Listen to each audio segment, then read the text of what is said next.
अस्सलाम वालेकुम students, I hope you all are fine. Last lecture आपको समझ आ गया होगा, ठीक है बेटा। कोई क्वेश्चंस हों तो मुझसे पूछ लिया करें, और वरना मैं यही समझूंगी कि आपको बहुत अच्छी समझ आ रही है, ठीक है। तो कोई अगर प्रॉब्लम हो तो मुझसे पूछा करें। I will appreciate if you ask questions. बेटा नेक्स्ट जो हमारे पास टॉपिक है एसिड बेस्ड रिएक्शंस के बाद next that is relationship between redox reactions and acid based reactions, ठीक है। बेटा सबसे पहले सुने रेडॉक्स रिएक्शंस क्या होते हैं। रेडॉक्स रिएक्शंस हमारे पास वो रिएक्शन है, इन्हें हम ऑक्सीडेशन रिडक्शन रिएक्शन भी कहते हैं। आप मैट्रिक में भी पढ़ चुके हैं, एफएससी में भी। ऑक्सीडेशन रिडक्शन रिएक्शंस हमेशा साइड बाय साइड चलते हैं, ठीक है। अगर ऑक्सीडेशन हो रही है तो यकीनन वहाँ रिडक्शन भी हो रही होगी, और अगर रिडक्शन हो रही है तो ऑक्सीडेशन भी हो रही होगी। अब ऑक्सीडेशन क्या है? पहले ऑक्सीडेशन बेटा हमारे पास अगर हम इलेक्ट्रॉन्स की सेंस में लें तो oxidation is loss of electron, ठीक है। अगर किसी एटम ने, किसी भी मोलेक्यूल के एटम ने अपने इलेक्ट्रॉन को लूज़ किया है, ठीक है, तो इसका मतलब उसकी ऑक्सीडेशन हुई है। और reduction is gain of electron, तो अगर किसी ने इलेक्ट्रॉन को गेन किया है, लिया है, तो दैट इज़ कि उसकी रिडक्शन हुई है, ठीक है। अब अगर हम एसिड्स और बेस के साथ इनको रिलेट करें तो बेटा आपको पता है acids happily accept electron pair, ठीक है। तो जब वो इलेक्ट्रॉन पेयर को एक्सेप्ट करते हैं तो ये हमारे पास रिडक्शन है, ठीक है। तो आप कह सकते हैं कि एसिड्स की रिडक्शन होती है। और बेसिस क्योंकि इलेक्ट्रॉन डोनर्स हैं तो दे अंडरगो ऑक्सीडेशन, ठीक है। तो उनमें से इलेक्ट्रॉन लूज़ हो जाते हैं, इलेक्ट्रॉन निकल जाते हैं। तो हमेशा आप देखें जितने भी एसिड बेस्ड रिएक्शंस हैं actually they are kind of redox reactions, ठीक है। कि आपके पास ये क्या हैं? रिडॉक्स रिएक्शंस हैं, ऑक्सीडेशन भी हो रही है और जो है वो रिडक्शन भी हो रही है, ठीक है। ये उनके केसेस में है जहाँ पर इलेक्ट्रॉन डोनेटिंग और इलेक्ट्रॉन एक्सेप्टिंग की बेस पे, यानी लुईस एसिड्स और लुईस बेसिस की बेस पे हम जब एसिड्स और बेस को डिफ़ाइन करते हैं। तो यही यहाँ पर पूरे पैराग्राफ में आपके पास यही बात की है कि ऑक्सीडेशन क्या है, ठीक है, और रिडक्शन क्या है। और ऑक्सीडेशन रिडक्शंस जो रिएक्शंस होते हैं वो हमारे पास दे गो हैंड इन हैंड, बिल्कुल साथ साथ जो है साइड बाय साइड हो रहे होते हैं। ऑक्सीडाइजिंग एजेंट को हम ऑक्सीडेंट भी कहते हैं, रिड्यूसिंग एजेंट को रिड्यूसेंट भी कहते हैं, रिडक्टेंट भी कहते हैं। अच्छा, ऑक्सीडाइजिंग एजेंट के बारे में एक और बात, जब ऑक्सीडाइजिंग एजेंट का नाम लेते हैं ना तो बेटा इसका मतलब है जो दूसरों में ऑक्सीडेशन कर दे, ठीक है। Itself it will get reduced. इसी तरह रिड्यूसिंग एजेंट की जब बात करते हैं तो रिड्यूसिंग एजेंट किसी दूसरे मोलेक्यूल में रिडक्शन करता है, इटसेल्फ बीइंग ऑक्सीडाइज्ड, ठीक है। ये अक्सर बच्चे कंफ्यूज करते हैं कि जी ऑक्सीडाइजिंग एजेंट है तो उसकी ऑक्सीडेशन हो जाती होगी, नहीं, ठीक है। ऑक्सीडाइजिंग एजेंट है तो दूसरों की ऑक्सीडेशन करता है और ख़ुद रिड्यूस होता है। Okay, moving on to the next. हमारे पास यूजेनोविच कंसेप्ट जो है वो यहाँ पर फुली अप्लाइड होता है। क्या था वो? उसके हमने पढ़ा था कि acid is anything that is a cation और डोनेट कैटाइन या फिर एक्सेप्ट इलेक्ट्रॉन। तो वो जो एक्सेप्ट इलेक्ट्रॉन वाली बात है वो बिल्कुल ठीक है ऑक्सीडेशन यानी रिडॉक्स रिएक्शंस में, कि एसिड क्या है जो इलेक्ट्रॉन पेयर्स को एक्सेप्ट करेगा, और बेस क्या है जो इलेक्ट्रॉन पेयर्स को डोनेट कर देगा। तो यही यहाँ पर जो है नेक्स्ट टू जो छोटे से पैराग्राफ्स हमने बताया हुआ है। अच्छा, यहाँ पर उन्होंने एग्जांपल आपको दी हुई है सोडियम क्लोराइड की। बेटा सोडियम क्लोराइड हमारे पास जो है, अब अगर आप इस रिएक्शन को देखें तो आपके पास यहाँ पर क्या हो रहा है? सोडियम ने इलेक्ट्रॉन डोनेट किए हैं और क्लोरीन ने वो जो इलेक्ट्रॉन हैं वो एक्सेप्ट कर लिए हैं, ठीक है। सोडियम 0 स्टेट में था, +1 स्टेट में चला गया, क्लोरीन 0 स्टेट में था, -1 में चला गया, ठीक है। तो आपके पास जो है वो यहाँ पर क्योंकि इलेक्ट्रॉन की डोनेशन भी है और एक्सेप्टेंस भी है, तो ऐसे रिएक्शंस को जो है हम ऑक्सीडेशन रिडक्शन या रिडॉक्स रिएक्शंस कहते हैं, ठीक है। तो इसी की तरह नेक्स्ट हमारे पास एग्जांपल है जिंक की, ठीक है। बेटा जिंक अगर हाइड्रोजन के साथ रिएक्ट करता है तो फिर हमारे पास जो है वो हाइड्रोजन जो है प्रोटॉन है, यहाँ मतलब इलेक्ट्रॉन लूज़ किए हुए हैं उसने, यहाँ पे प्रोटॉनिक स्टेट में है। तो इसका मतलब ये इलेक्ट्रॉन एक्सेप्ट कर लेगा और जिंक इलेक्ट्रॉन डोनेट कर देगा। तो बेटा जिंक की ऑक्सीडेशन हो गई है और यहाँ हाइड्रोजन की जो है रिडक्शन हो गई है। तो hydrogen ion has been converted into hydrogen molecule H2 gas, और जो हमारे पास जिंक है that has been converted into zinc ion, ठीक है। तो ये हमारे पास आप देख सकते हैं कि एसिड और बेस के reaction actually in terms of Lewis acid और लुईस बेस जो है ये रिडॉक्स रिएक्शंस ही हैं, ठीक हो गया। ये इनका रिलेशन है इसके साथ। अच्छा, उसके बाद significance of pK, pH, pKa and pKb है। अब पहले भी आपने सुना, ये आपने पहले भी सुने हुए हैं pH, pK, pKb क्या चीज़ होती है, ठीक है। बेटा ये जो हमारे पास पी का वर्ड आता है ना, ठीक है, मैंने पहले भी पीछे भी बताया था आपको, कल वाले लेक्चर में भी थोड़ा सा, पी का जो वर्ड है that is for negative log of base 10, ठीक हो गया, नेगेटिव लॉग ऑफ बेस 10। तो ये हमारे पास जो है वो उसको हम सिंबॉलिक फॉर्म में जो है वो स्मॉल पी भी लिख लेते हैं। अब इसकी ज़रूरत क्या पड़ी, हमारे पास ऑलरेडी एसिड स्ट्रेंथ को डिफ़ाइन करने के लिए एसिड डिसोसिएशन कांस्टेंट के ए और बेस स्ट्रेंथ को डिफ़ाइन करने के लिए बेस डिसोसिएशन कांस्टेंट के बी मौजूद था। फिर हमने पी के ए और पी के बी को इंट्रोड्यूस क्यों करवाया? इसका आंसर ये है कि बेटा अगर आप एसिड्स की एसिड डिसोसिएशन कांस्टेंट के ए या बेस का बेस डिसोसिएशन कांस्टेंट के बी देखेंगे तो आपको वहाँ पर नज़र आएगा कि उनकी वैल्यूज़ कुछ इस तरह से हैं कि 10 raise to power 7, 10 raise to power 3, अभी पीछे हमने HCl और उसका पढ़ा था, आई थिंक नाइट्रिक एसिड था शायद, if I am not wrong, तो वहाँ पे के ए की वैल्यू 10 रेज़ टू पावर 7 थी, ठीक है। अब बेटा 10 raise to power 7, 10 raise to power -3, 10 raise to power -10, इस तरह की जो वैल्यूज़ होती हैं ना वो हमारे लिए हैंडल करना मुश्किल होती हैं। डाटा हैंडलिंग में जो हमारे पास इनका हम डेटा जो रिकॉर्ड करते हैं उसमें थोड़ी सी जो है वो प्रॉब्लम्स आती हैं इनसे, ठीक है। यानी कि आम जो एक आदमी है या जो न्यूमेरिकल जो आप जब आम रूटीन में सॉल्व कर रहे होते हैं तो उसमें बेटा आपको ये 10 रेज़ टू पावर समथिंग जो है उसको सॉल्व करने में या उसको समझने में थोड़ी सी जो है वो प्रॉब्लम होती है। इसके लिए हमने एक ज़्यादा अच्छा और स्ट्रेट फॉरवर्ड डेसिमल जो है वो रिटन वे जो है वो इंट्रोड्यूस करवाया। तो जब हम जो है नेगेटिव लॉग ले लेते हैं इन वैल्यूज़ का तो फिर वो वैल्यूज़ सॉलिड डेसिमल्स में कन्वर्ट हो जाती हैं, डेसिमल वैल्यूज़ में कन्वर्ट हो जाती हैं, ठीक है।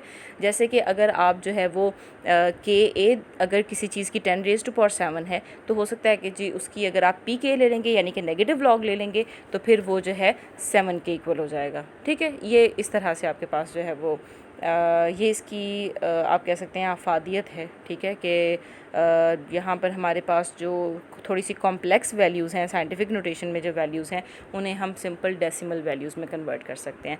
नीचे एग्जांपल भी दी हुई है उसको देख लें। फॉर्मिक एसिड का जो है बेटा K8 एसिड एसोसिएशन कांस्टेंट जो वैल्यू है वो 1.8 × 10⁻⁴ है, लेकिन जब आप इसकी pKa लेंगे, अच्छा इसको यहाँ पर ठीक कर लीजिएगा, ये आपके पास जो है pK यहाँ पे ये pKa आएगा, ठीक है, negative log of acid association है ना, नेगेटिव लॉग ऑफ Ka, तो ये pKa के इक्वल होता है, इसको ठीक कर लीजिएगा, ठीक है। अच्छा ये आप जब आपने इसका नेगेटिव लॉग लिया तो फिर आपके पास क्या आया 3.74। तो 3.74 is a better way to understand the strength of an acid than 1.8 × 10⁻⁴, ठीक है। तो इसको पढ़ लीजिएगा, इसमें कोई ऐसी और प्रॉब्लम की बात नहीं है, बस उन्होंने पी का बताया हुआ है, पी क्या है, negative log raised to power 10 of base 10, ठीक हो। अच्छा उसके बाद नेक्स्ट पेज पे देखें जी, एक दो और एग्जांपल्स इसकी जो है वो दी हुई हैं। एक ये फॉर्मिक एसिड वाली एग्जांपल है। अच्छा नेक्स्ट उन्होंने एग्जांपल दी है जो रिलेशन आपको बताने के लिए के और पी के हवाले से, बेटा के और पी जो है ये आपस में जो है वो इन्वर्स रिलेशन रखते हैं, ठीक है। अगर किसी एसिड की के वैल्यू ज़्यादा है तो फिर उसकी पी वैल्यू उतनी ही कम होगी, ठीक हो गया। अच्छा the pKa of acetic acid, यहाँ पर the smaller negative logarithm the larger the quantity it represents, a pH of 7 represents a larger hydrogen ion concentration than pH of 9. The pKa of acetic acid is 4.74 and that of pKa of HCN is 9.4, ठीक है। तो यहाँ पर देखें बेटा acetic acid जो है उसकी pKa वैल्यू 4.74 है जबकि HCN की 9.4 है। तो अब आपको क्लियर होना चाहिए कि जिसकी pKa वैल्यू स्मॉल है that is stronger acid than the other one, ठीक है।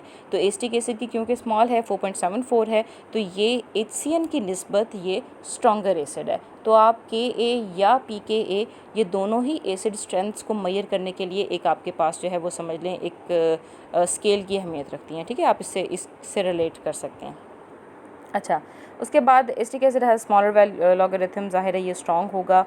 और इसके अलावा यही बात है के केस में भी एग्जैक्टली यही होगा, जिस बेस का के या बेस डिसोसिएशन कांस्टेंट ज़्यादा है वो ज़्यादा स्ट्रॉन्ग बेस है और उसका पी वैल्यू उतनी ही कम होगी, ठीक है। उसके बाद नीचे आपके पास जो है वो KW है। KW बेटा वाटर डिसोसिएशन कांस्टेंट या फिर ionic product constant of water भी होता है, ठीक है। ये हमारे पास आता है वाटर की सेल्फ आयनाइजेशन से। नेक्स्ट हम टॉपिक टॉपिक इसी के बारे में पढ़ेंगे।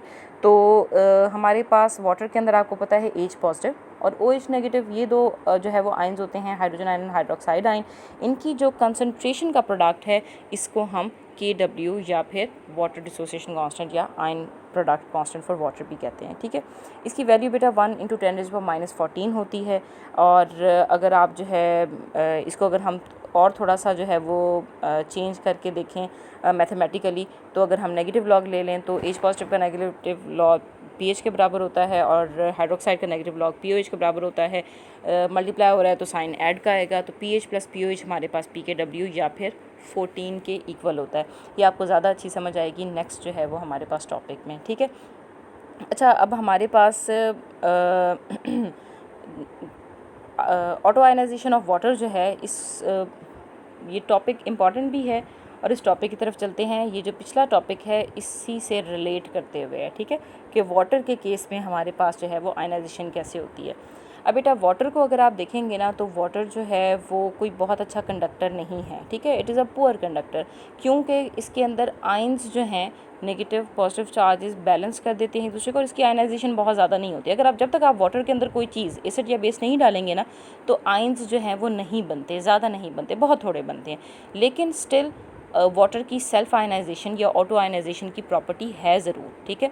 तो वो जो ऑटो आयनाइजेशन है वाटर की, उसकी वजह से हमारे पास किसी हद तक थोड़े बहुत आयंस ज़रूर बनते हैं। अब वाटर की आयनाइजेशन होती कैसे है बेटा, वाटर का एक मोलेक्यूल और दूसरे मोलेक्यूल को जो है वो हम देख लेते हैं। यहाँ पे देखें, आपने वाटर की 2 मोलेक्यूल्स लिए, ठीक है।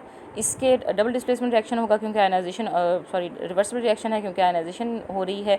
तो यहाँ पर हमारे पास जो है वो हाइड्रोनियम आयन जो है वो बनता है, ठीक है। एक वाटर का मोलेक्यूल दूसरे वाटर के मोलेक्यूल से प्रोटॉन एब्स्ट्रैक्ट कर लेगा, H पॉजिटिव ले लेगा, तो आपके पास H3O पॉजिटिव बन गया, ठीक है। ये आपके पास प्रोटॉन एब्स्ट्रैक्ट करके बन गया, और जो वाटर का दूसरा मोलेक्यूल था उसने क्योंकि प्रोटॉन डोनेट कर दिया था, इसलिए आपके पास दूसरा जो है वो हाइड्रोक्साइड आयन बन गया, ठीक है। अब आपको पता है बेटा जो इक्विलिब्रियम कांस्टेंट होता है, इक्विलिब्रियम कांस्टेंट Kc किसके इक्वल होता है, product of concentration of products divided by product of concentration of reactants, ठीक है। तो ये जो आपके पास है ये product of concentration of products है, और नीचे वाटर, क्योंकि आपके पास रिएक्टेंट्स क्या थे, 2 वाटर के मोलेक्यूल, इसलिए हमने वहाँ पर स्क्वायर लिख लिया है, ठीक है। H2O लिखने के बजाय H2O का स्क्वायर लिख लिया। अब बेटा वाटर जो है, जब आप देखते हैं आप लार्जर कंसंट्रेशन में ले रहे हैं तो वाटर की जो कंसंट्रेशन है वो क्या रहती है, सेम रहती है, कांस्टेंट रहती है, ठीक है। तो हम कह सकते हैं कि ये जो H2O होल स्क्वायर है ये क्वांटिटी दरअसल कांस्टेंट के तौर पर बिहेव कर रही है। इसको हम उस साइड पर ले जाएंगे Kc के साथ, तो 2 constant Kc into water whole square हो गया। अब ये 2 कांस्टेंट Kc और वाटर क्योंकि हमारे पास कांस्टेंट क्वांटिटी में है, इनको हम 2 कांस्टेंट्स के बजाय एक कांस्टेंट से रिप्रेजेंट कर देते हैं, दैट इज़ KW, ठीक है। यही वो KW है जो हम पीछे अभी पढ़ रहे थे कि कांस्टेंट है ये, ठीक है, वाटर का आयनाइजेशन कांस्टेंट है ये, ओके। यहाँ से आगे देखें जी, water concentration is constant so we can write H3O positive as hydrogen ion. एक और बात सुन लें, एक्चुअली जो ये जो हाइड्रोनियम आयन है H3O पॉजिटिव, ये क्या है, ये हाइड्रोजन का ही आयन है। देखिए वाटर की कंसंट्रेशन तो सेम है, अगर आप H3O पॉजिटिव में से वाटर प्रोटॉन निकाल दें तो पीछे आपके पास वाटर ही बचेगा ना, तो वाटर की कंसंट्रेशन तो सेम है। तो हम हाइड्रोनियम आयन को दरअसल अब यूँ कह लें हाइड्रोनियम आयन क्या है, एक्चुअली H पॉजिटिव आयन ही है, ठीक है। तो उसकी जगह हम H पॉजिटिव आयन लिख सकते हैं। तो अब यहाँ पर हम लिख रहे हैं कि KW, ये जो आपके पास प्रोडक्ट है, that is equal to concentration of ये H positive ion into concentration of hydroxide ions, ठीक है बेटा। इनका जो प्रोडक्ट है ये इक्वल होता है 1 × 10⁻⁻14 के। अब वाटर जो है हमारे पास न्यूट्रल है। जब वाटर न्यूट्रल क्यों होता है, इसलिए न्यूट्रल है क्योंकि जितने H पॉजिटिव आयंस बनते हैं वाटर की सेल्फ आयनाइजेशन से, उतने ही हाइड्रोक्साइड आयंस भी बनते हैं, ठीक है। जब ये दोनों न्यूट्रल होते हैं, यानी कि आपके पास ये hydrogen ion is equal to hydroxide ion, तो फिर हमारे पास जो है वो उस स्टेट में आपके पास वाटर का जो वो होगा सैंपल होगा वो न्यूट्रल होगा, ठीक है। अब क्योंकि हाइड्रोजन आयन और हाइड्रोक्साइड आयन की कंसंट्रेशन सेम है, बिल्कुल इक्वल है, तो बेटा इसका मतलब हाइड्रोजन आयन की कंसंट्रेशन की जगह हम हाइड्रोक्साइड आयन की कंसंट्रेशन भी लिख सकते हैं, या फिर हाइड्रोक्साइड आयन की कंसंट्रेशन की जगह हम हाइड्रोजन आयन की कंसंट्रेशन भी लिख सकते हैं, यानी कि H पॉजिटिव जो है वो स्क्वायर या OH नेगेटिव का हम स्क्वायर जो है वो KW को लिख सकते हैं। ठीक हो गया। अच्छा, यहाँ से आगे देखें, हमारे पास जो ये हाइड्रोजन आयन की कंसंट्रेशन है या हाइड्रोक्साइड आयन की कंसंट्रेशन है, दोनों की कंसंट्रेशन क्योंकि बराबर है इसलिए हम उसका स्क्वायर लिख लें, तब भी वो 1 × 10⁻⁻14 के इक्वल आएगा। ठीक है। अब बेटा अगर हम दोनों साइड्स का, ठीक है, अंडर रूट ले लें, एक्चुअली H, ये जो H पॉजिटिव स्क्वायर है ये भी 1 × 10⁻14 के इक्वल है, और OH नेगेटिव जो स्क्वायर का कंसंट्रेशन है ये भी 1 × 10⁻14 के इक्वल है। तो अगर हम इनका जो है अंडर रूट ले लें, तो अंडर रूट लेने से आपको पता है क्या होता है, चलें लेट्स सपोज इसका हमने अंडर रूट लिया, ठीक है, और इसका आपको पता है यहाँ पर ये 1/2 से मल्टीप्लाई होके 7 रह जाएगा, और यहाँ पर ये स्क्वायर ख़त्म हो जाएगा। ठीक है, कैंसिल आउट हो जाते हैं स्क्वायर और जो है अंडर रूट। तो आपके पास इसीलिए यहाँ पर आपके पास क्या आ गया है, H पॉजिटिव। इसी तरह OH नेगेटिव के लिए भी यही रूल है कि OH नेगेटिव, और अब ये किसके इक्वल हो गए हैं, 10⁻⁻7 के। ठीक है, तो जब हाइड्रोजन आयन की कंसंट्रेशन और हाइड्रोक्साइड आयन की कंसंट्रेशन बराबर होती है वाटर के केस में, तो वाटर इज़ न्यूट्रल, इसीलिए वाटर न्यूट्रल होता है। ठीक है, वाटर का अगर आप pH चेक करें तो वो 7 होती है, न्यूट्रल, ना एसिडिक ना बेसिक। ठीक है, तो इसकी जो हाइड्रोजन, इनमें से हर एक आयन की, हाइड्रोजन आयन की कंसंट्रेशन वो भी 10⁻⁻7 होगी, और जो हाइड्रोक्साइड आयन है उनकी कंसंट्रेशन भी 10⁻⁻7 होगी। यहाँ आपकी बुक में लिखा भी हुआ है पीछे 10⁻, ये आपके पास जो है ना, ग्राम आयन पर डेसीमीटर क्यूब। अभी जो ग्राम आयन पर डेसीमीटर क्यूब है ना, यहाँ पर ठहरें एक मिनट, ये नेक्स्ट पेज पे भी है आपके पास, ये रही, यहाँ पर है ना आपके पास ये ग्राम आयन पर डेसीमीटर क्यूब। ग्राम आयन पर डेसीमीटर क्यूब का मतलब होता है बेटा कि इतने gram of hydrogen ion 1 decimetre cube में एग्जिस्ट करते हैं। इसी तरह इतने ग्राम आयन्स ऑफ हाइड्रोक्साइड आयन्स आपके पास इतने 1 डेसीमीटर क्यूब में एग्जिस्ट करते हैं। ये 25 डिग्री पर इसलिए लिया हुआ है क्योंकि आपके पास जो नॉर्मल रूम टेम्परेचर है वो हमेशा आपके पास एवरेज रूम टेम्परेचर 25 होता है। वाटर अगर आप डिफरेंट टेम्परेचर पे लेंगे तो फिर इनकी कंसंट्रेशन पर थोड़ा बहुत जो है वो फ़र्क पड़ सकता है। अच्छा, दूसरी बात जो एंड में इस टॉपिक की दी हुई है, दैट इज़ कि अगर आपके पास हाइड्रोजन आयन कंसंट्रेशन बेटा किसी तरह से बढ़ जाती है वाटर में, ठीक है, तो फिर वाटर जो सैंपल है आपके पास वो एसिडिक होना स्टार्ट हो जाएगा। ठीक है, ये मैंने इसीलिए लिखा है यहाँ पे कि अगर आपके पास हाइड्रोजन आयन की कंसंट्रेशन हाइड्रोक्साइड आयन की कंसंट्रेशन से बढ़ जाती है, then your sample will become acidic, और अगर आपके पास जो है वो हाइड्रोक्साइड आयन की कंसंट्रेशन बढ़ जाती है as compare to hydrogen ion, तो फिर जो है वो बेसिक हो जाएगा। इसीलिए जैसे ही हम वाटर में थोड़ा सा एसिड डालते हैं तो वाटर जो है वो प्रॉपरली एसिडिक हो जाता है, काफ़ी जो है वो एसिडिक बिहेव करता है, और अगर हम थोड़ा सा बेस डालते हैं तो फ़ौरन से जो है वो आपका जो सैंपल है या मिक्सचर है वो बेसिक हो जाता है। चलें, ये यहाँ तक आपका ये टॉपिक था, यही इन्होंने न्यूट्रल, एसिडिक और बेसिक का लिखा हुआ है। उसके बाद है जी पीएच स्केल या significance of pH and pOH. बहुत इजी है, ये बहुत ही ज़्यादा इजी है। आगे उन्होंने 2-4 न्यूमेरिकल दिए हुए हैं, उस के लिए आपको ये पहले एक्सप्लेन किया हुआ है। बेटा H पॉजिटिव जो है आपके पास जो हाइड्रोजन आयन की जो कंसंट्रेशन है, ठीक है, हाइड्रोजन आयन की कंसंट्रेशन किसी भी एसिड की एसिडिटी को मेजर करती है। अगर तो हाइड्रोजन आयन की कंसंट्रेशन वो ज़्यादा प्रोड्यूस करता है तो that it will be a strong acid.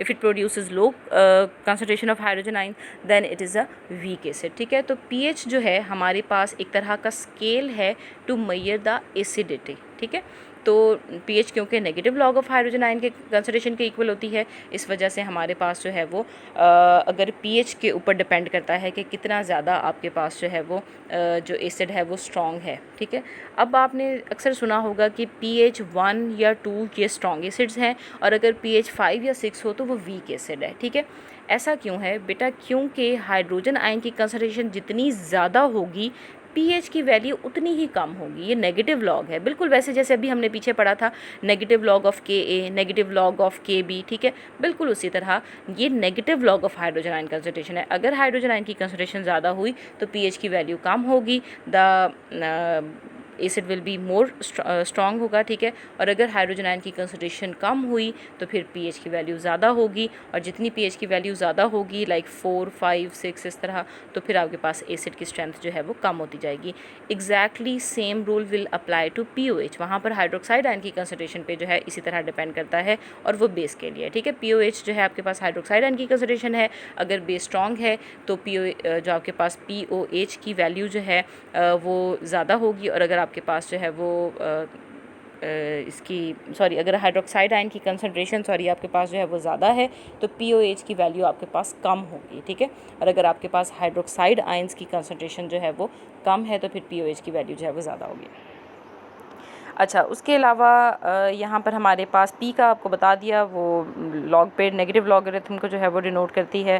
और हाँ जी, ये मैंने लिखा हुआ है पीएच आपके पास negative log of hydrogen ion concentration, pOH negative log of hydroxide ion concentration, p K a negative log of के ए होता है, और पी के डब्ल्यू नेगेटिव लॉग ऑफ के डब्ल्यू होता है, ठीक है। अब आपको पता है क्योंकि के डब्ल्यू जो है वो H hydrogen ion concentration and hydroxide ion concentration का प्रोडक्ट होता है, तो अगर आप दोनों साइड पर नेगेटिव लॉग ले लेंगे, इसका देखें जैसे मैंने यहाँ पर दोनों साइड पे बेटा क्या किया है, नेगेटिव लॉग ले लिया है। नेगेटिव लॉग ऑफ के डब्ल्यू ये आ गया, ठीक है। हाइड्रोजन आयन का नेगेटिव लॉग ये आ गया बेटा, क्योंकि ये दोनों क्या हो रहे हैं, मल्टीप्लाई हो रहे हैं। तो जब आप मल्टीप्लिकेशन जो लॉग में है ना, मल्टीप्लिकेशन लॉग में आके प्लस में कन्वर्ट हो जाती है एडिशन में, और जो डिवीजन है वो लॉग में आके माइनस में कन्वर्ट हो जाती है। अगर दो चीज़ें मल्टीप्लाई हो रही हैं तो उनका लॉग लेंगे तो फिर वो ऐड होंगी, और अगर दो चीज़ें डिवाइड हो रही हैं उनका लॉग लेंगे तो फिर वो माइनस होंगी। तो इसलिए यहाँ पर मैंने ये एडिशन का जो है वो साइन दरम्यान में रखा है, ठीक है। उसके बाद negative log of hydroxide ion concentration वो हमने यहाँ पे लिख लिया, negative log of hydroxide ion concentration, ठीक हो गया। अच्छा, उसके बाद हमारे पास क्योंकि नेगेटिव लॉग ऑफ के डब्ल्यू की वैल्यू हमारे पास 10⁻⁻14 थी, तो यहाँ पर आपके पास -log10⁻14 आ गया। और यहाँ पर इसको अगर हम सॉल्व कर लें तो बेटा अगर आप इसको सॉल्व करेंगे log 10 आपके पास जो है वो 1 के इक्वल होता है। ये मैंने यहाँ पर लिखा हुआ है log 10 = 1, ठीक है। तो log 10 आपके पास 1 के इक्वल हो गया। अब -14 जो पहले पावर थी, जब आप इसे सॉल्व करेंगे तो फिर ये मल्टीप्लाई हो जाएगा शुरू में आके, ये आपने पहले भी किया हुआ है, मेरे ख्याल से आपने मैट्रिक में भी किया था और उसके बाद फर्स्ट ईयर में भी। तो ये -14 इंटू -log 10 हो गया, log 10 1 के इक्वल है। -1 × -14 दिस विल बी +14, ठीक है।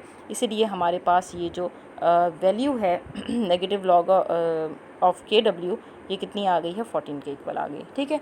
इसी तरह दूसरी तरफ देखें negative log of hydrogen ion and negative log of hydroxide ion. बेटा negative log of hydrogen ion अभी हमने यहाँ पर पढ़ा है किसके इक्वल है, पीएच के, उसकी जगह पीएच लिख लें।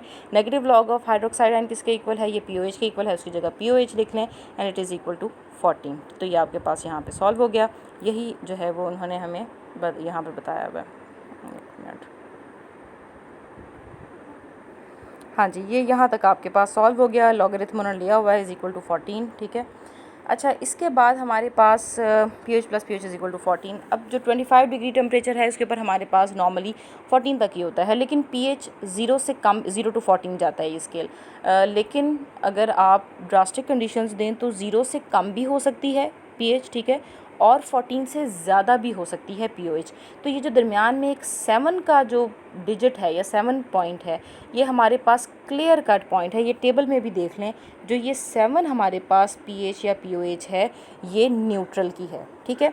अगर 7 से कम हुआ तो फिर pH जो है ये एसिडिक यानी कि एसिडिक साइड पे जा रही है, और अगर जो है 7 से ज़्यादा हो रही है pH तो फिर आपके पास किस साइड पर जा रही है, बेसिक साइड पर जा रही है, ठीक हो गया। इसी तरह आपके पास pH और pOH बिल्कुल आपस में जो है वो अपोजिंग इफ़ेक्ट रखेंगे। अगर किसी चीज़ की pH कम है तो उसकी pOH उतनी ही ज़्यादा होगी, ठीक है। तो जैसे कि यहाँ पर देखें हमारे पास जो है वो कोई एसिड है, ठीक है, और उसकी जो कंसंट्रेशन है 10 है, तो उस कंसंट्रेशन पर उसकी pH क्या होगी, हमारे पास -1 हाईली एसिडिक, और जो उसकी pOH है वो हमारे पास क्या होगी, 15 होगी, ठीक हो गया। इसी तरह हमारे पास अगर pH 1 है तो pOH उसकी 13 होगी, ठीक है, यानी कि अगर बहुत ज़्यादा एसिडिक है तो बेसिसिटी उसकी उतनी ही कम होगी, ठीक है। अच्छा चलें, ये यहाँ से पढ़ लीजिएगा pH के बारे में जितना कुछ भी यहाँ पे लिखा हुआ है। ये लिखा हुआ है कि 7 से जो नीचे होती हैं pH वो एसिडिक में आती हैं, 7 से अगर ऊपर चली जाएँ तो वो बेसिक में आती हैं, एंड ऑल दैट, ठीक है। उसके बाद हमारे पास बेटा नीचे एग्ज़ाम्पल्स हैं। ये जो एग्ज़ाम्पल 3.1 है, 3.2 है और 3.3 है, ठीक है, ये आपने सॉल्व करनी है। इसमें कोई भी मुश्किल बात नहीं है, यही पीछे जो लगे हुए हैं फॉर्मूलाज, यही वहाँ पे जो है वो आपने पुट करने हैं और आपके पास जो है वो इसका आंसर आ जाएगा। जैसे पहले है जी, what is the pH of 0.04 molar solution of HCl। अब बेटा 0.04 मोलर सोल्यूशन है HCl का। पहले तो HCl को डिसोसिएट करें। HCl डिसोसिएट होता है हाइड्रोजन आयन में और क्लोराइड आयन में। हाइड्रोजन आयन अगर एक HCl का मोलेक्यूल है तो वो कितने हाइड्रोजन आयन देगा? एक ही, ठीक है। इसका मतलब जो मोलैरिटी HCl के सोल्यूशन की थी 0.04, वही आपके पास हाइड्रोजन आयन की होगी, ठीक है। तो हाइड्रोजन आयन की जगह आप 0.04 जो है वो पुट करें और वहाँ नेगेटिव लॉग के साथ जो है आपके पास आंसर आ जाएगा 1.4, ठीक है। Similarly for 3.2 and similarly for 3.3। चलें, ये आपके पास जो है वो यहाँ तक आप कर लीजिएगा। कोई क्वेश्चंस हों तो मुझसे पूछ लीजिएगा। होपफुली आपको जो है समझ आ गई होगी और इसको सॉल्व करना है। जो न्यूमेरिकल्स हैं ये भी आपने जो है वो सॉल्व करके जो है वो अपने पास मुझे फिर बाद में सेंड कर दीजिएगा। अल्लाह हाफ़िज़।